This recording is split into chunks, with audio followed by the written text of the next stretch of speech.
Today we're going to be working on simplifying trig identities. So we'll work through numbers 3 to 11. I'd like you to pause the video and see if you can get started without me. Answer key is going to be shown right here. Now let's get started. In a previous video, we talked about how to derive these Pythagorean trig identities. Now what we're going to be doing when it comes to simplifying is if we can't identify one of these trig identities to use right off the bat, what we can start to do is put everything in terms of sine and cosine and then see if we can work them algebraically. And perhaps at this point, maybe something can come up as far as an identity. So first thing we might want to consider is your tangent. Let's rewrite it and rewrite everything in terms of sine and cosine. So that's something that we can do in case we get stuck. I'm just going to use a parentheses here just because we have lots of parentheses going on. So cosecant is 1 over sine of x minus sine of x. And because it's a fraction, we can say, okay, well, let's make this one a fraction as well. Now, what would you do algebraically if we had something like this with unlike denominators? Well, we could make a common denominator. So multiply both sides by sine. We should get sine of x over cosine of x times 1 over sine of x minus sine squared of x over sine of x. So multiplying sine by sine is very much like just multiplying x times x. It's not just 2 sine, right? It's just you get to add their degree, their exponents. So for us, we have we have sine squared. And even better, let's combine those to have that common denominator. Let's just make one sine on the bottom and one big sine above. Now at this point, we can do multiple things. Things will start to cancel out, and no, it's not this sine with this sine. Instead, it's rather this sine with this sine because they're all being multiplied and this is working as a unit. So these signs can go ahead and cancel. We also can perhaps take a look at this binomial up here at the top. It looks an awful lot like, and I'm going to actually use this other color. It looks an awful lot like your Pythagorean identity where we had sine squared plus cosine squared is equal to 1. Now, what they have done is if we can get this sine to the other side, we can subtract sine to the other side minus sine to the other side. So we get cosine squared of x is equal to 1 minus sine squared of x. So they have taken this identity and they've just manipulated it so that these values, right, it's using the same identity. We're just adding and subtracting things across the equal sign. So that means that what is this trig identity actually equal to? Well, in this form, it's equal to cosine squared. So we have cosine squared of x all over cosine of x, because keep in mind, these x values or these sine values have canceled. We've taken this and rewritten it as cosine squared. And now we can go ahead and cross out one cosine for another. So this whole thing is equal to cosine of x. Now let's try it again.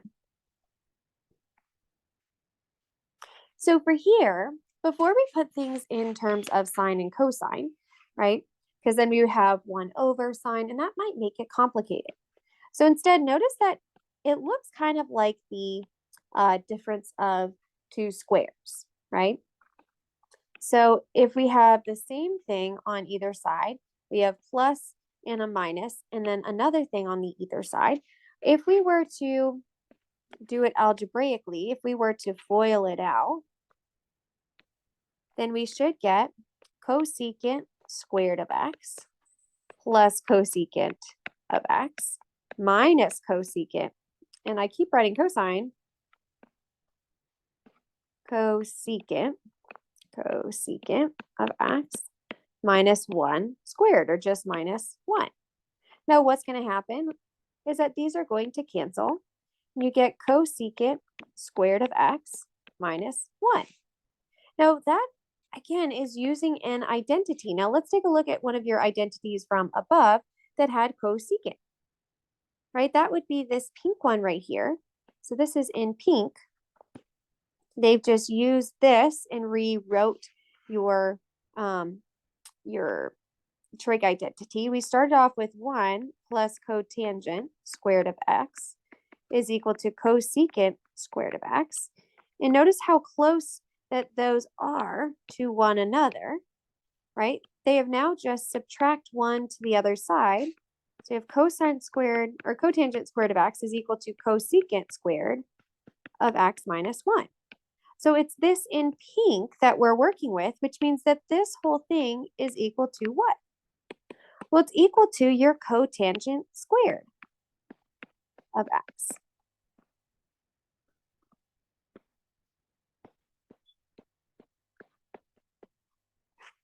Let's do it again. Number 5. So we can take different approaches to this one. We could, in fact, FOIL as we did before. If you wanted to, you could put things into a common or sine and cosine, common denominator. But again, try to recognize some patterns that, hey, this is very similar to the one previous where things might start to cancel and we can start to simplify. So I'm going to go ahead and FOIL here. So we get secant squared of x. We have now secant times a positive tangent, and then negative tangent times secant. So those two middle terms will cancel. So then we multiply your two outer terms. We get negative tangent squared of x. And again, maybe we can recognize, well, do we have any identity that can work? Well, this one is very, very similar, right? That one in blue. We have tangent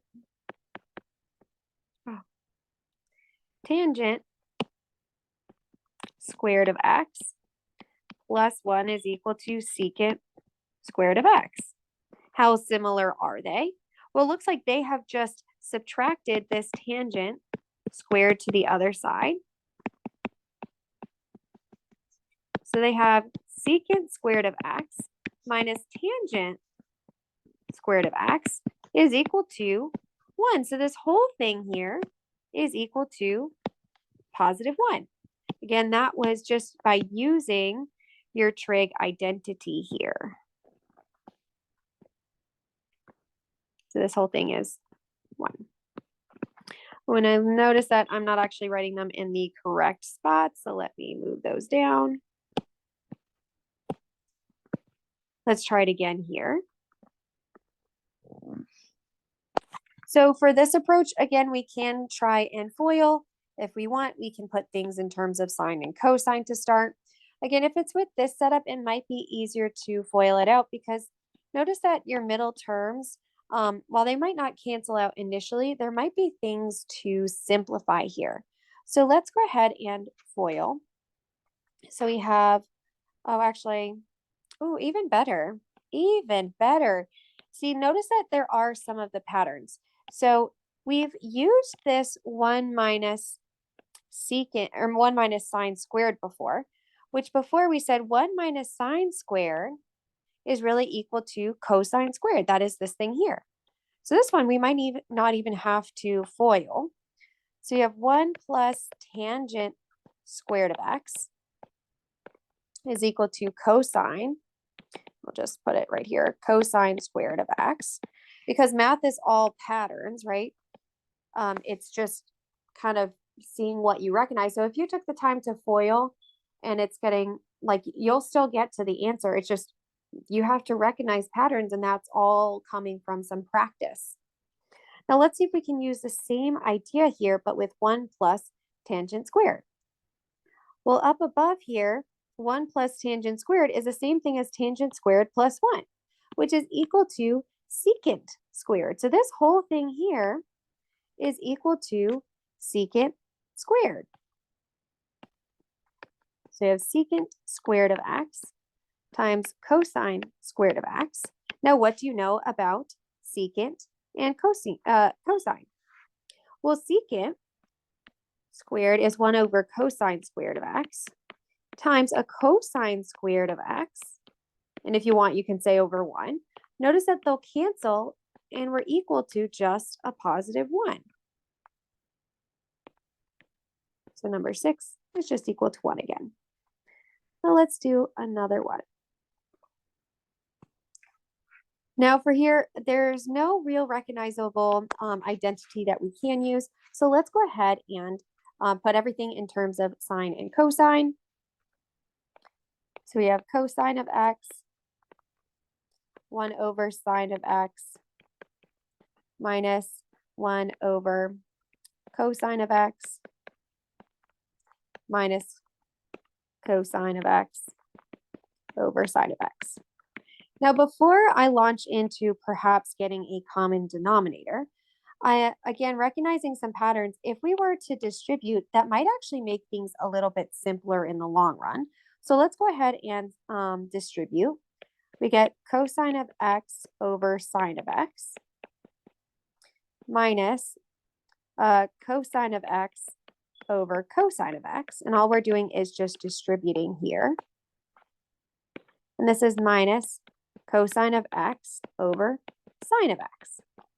Now notice that these will cancel and leave behind a 1. So we're working with cosine of x over sine of x minus 1 minus cosine of x over sine of x. And if I were to rewrite that so that my things are directly next to each other,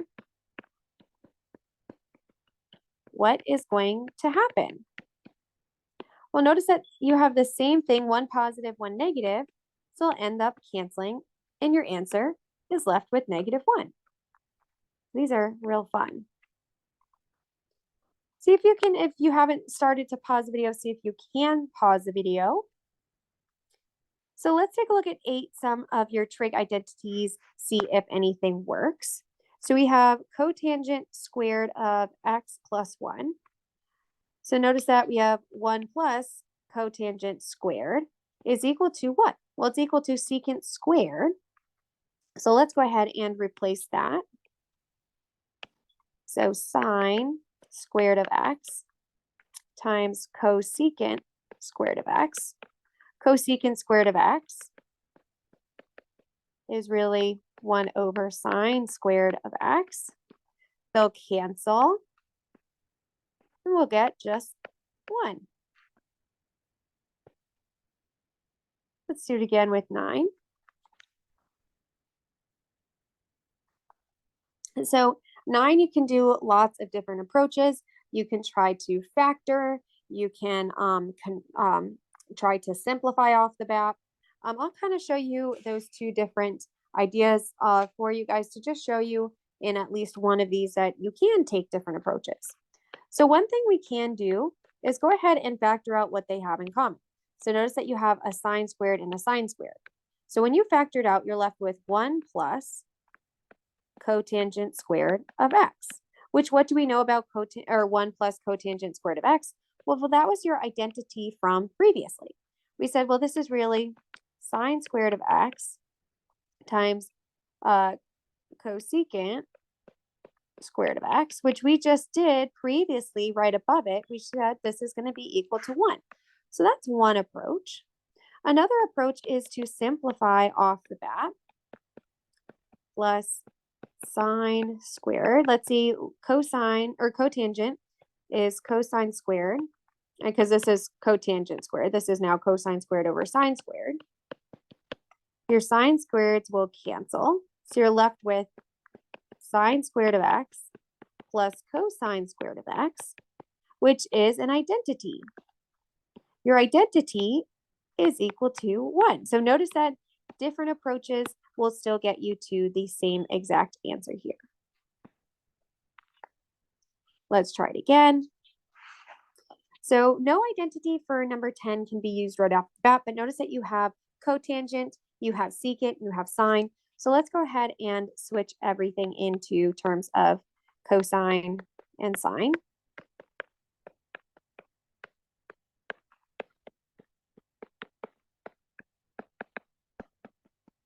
All right, when we start to simplify, this sign will cancel with this sign. This cosine will cancel with this cosine. Nothing is left. It's just 1. Now, will they all just be 1? No. As you've seen from the first 2 examples, they can still be a simplified function or a trig function. They should not always be positive, -1. They're just able to reduce that way. All right, so for this one, notice that down below, there's no real trig identity that can be used, at least not written as that way. But notice that it kind of has some similarities if we were to take this and manipulate it in a way. So if we had, let's see, cotangent, I'll write it here. 1 plus cotangent squared of x is equal to cosecant squared of x, right? And if we had cotangent squared of x is equal to 1 minus cosecant squared of x. Oh, nope, I wrote that wrong. Let's subtract your 1. There we go. Cosecant squared of x minus 1. So there's, again, a couple of different approaches to this particular one. We can go ahead and use what we know about cotangent squared of x right here and put your identity in and then whittle down your identity. Or we can go ahead and multiply by your complex conjugate. So it doesn't matter which approach we take. So let's, again, maybe I'll show you 2 different ways. So let's go ahead, and this first way is replace the numerator with an identity. And no, these will not cancel, even though they look very similar, right? This one is squared, this one is not, right? But the approach, right, we're very, very close. Now, if we have learned if we've learned how to factor and factor with your trig functions, we should know that if I had something like x squared minus 1, right, this is a difference of squares. So we write 2 x's, 2 1's, and then swap their signs. That is exactly what we have here if we let x, or x squared, be cosecant squared. So cosecant squared minus 1, we're going to write 2 of them, and the 1's, and then alternate your signs. So we can go ahead and replace your numerator with just the factored form of your trig function. Put it over your denominator. And now that we have a binomial, the same on top as we do on the bottom, we can go ahead and cancel. So this whole thing reduces to cosecant of x plus 1. Now that's one way. Another way is to use your complex conjugate. So I'm going to rewrite this whole thing, cosecant of x minus 1. And the complex conjugate is just kind of the reverse of this factoring here. Is just if we were to multiply by the complex conjugate, we're multiplying instead, think about how we have x minus 1 here. We're going to multiply by its opposite sign. So keep everything the same, but alternate your sign. So for us, we have cosecant of x plus 1. What you do on the bottom, you do on the top. Cosecant of x plus 1. Now what we're going to do is, no, we're not going to cancel and go backwards, right? Instead, when we go to FOIL from previously, when we go to FOIL on the bottom, we should get cosecant squared of x. Your middle 2 terms are going to cancel, and you're left with your last 2 terms of -1 or -1 squared. In your numerator, we should get your cotangent squared, your cosecant of x plus 1 together. Now we can use your identity down below, which your identity for cosecant squared minus 1 is cotangent squared. So this whole thing here is cotangent squared over cotangent squared cosecant x plus 1 in parentheses. So this will end up canceling, and you're left with cosecant of x plus 1. The same thing as the one over there. So it's whether or not can you factor with your trig function, or can you multiply by the complex conjugate and use an identity. I believe your answer key here for 11, they just took it a step further. They didn't want your cosecant there. They wanted a reciprocal. It doesn't matter. All they've done is that they have now converted everything back to sine. They created a common denominator, and then they go right there. All right, so hopefully you found that video pretty informative as far as how to go from something that looks a little complicated into something that's a little simpler.